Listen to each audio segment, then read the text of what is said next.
Merhaba arkadaşlar, yeni bir SolidWorks eğitim videosuna hepiniz hoş geldiniz.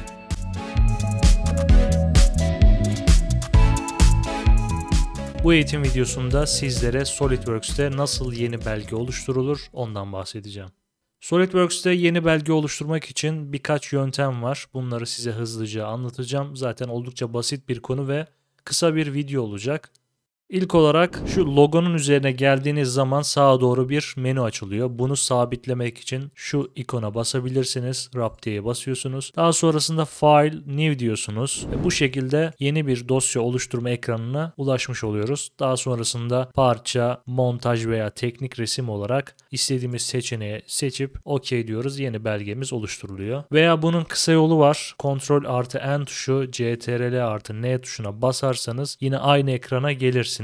Veya bir diğer yöntem ise şu arkadaşlar. Bakın burada bunun ikonu var. Zaten kısa yol tuşundan da bahsetmiş. Dilerseniz buraya basarak da bu pencereye ulaşabilirsiniz. Ardından istediğiniz seçeneği seçip yeni bir dosya oluşturabilirsiniz. SolidWorks'te yeni bir belge oluşturduğumuz zaman eğer SolidWorks'ü yeni açtıysak ve ilk dosyamızı oluşturduysak Part 1 isminde görüyorsunuz karşınıza çıkıyor. Bu kapatıp açtıkça bu yeni dosyaları, yani yeni dosya oluşturdukça Part 2, Part 3 diye SolidWorks size isimlendirme yapıyor. Fakat kaydettiğiniz zaman zaten size SolidWorks bunu soruyor.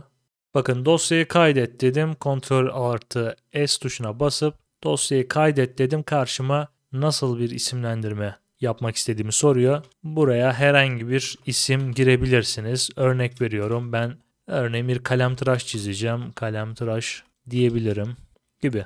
Evet, SolidWorks'te yeni bir belge oluşturmak gördüğünüz üzere oldukça basit, diğer programlarda olduğu gibi. Dilerseniz bir sonraki videoda görüşmek üzere.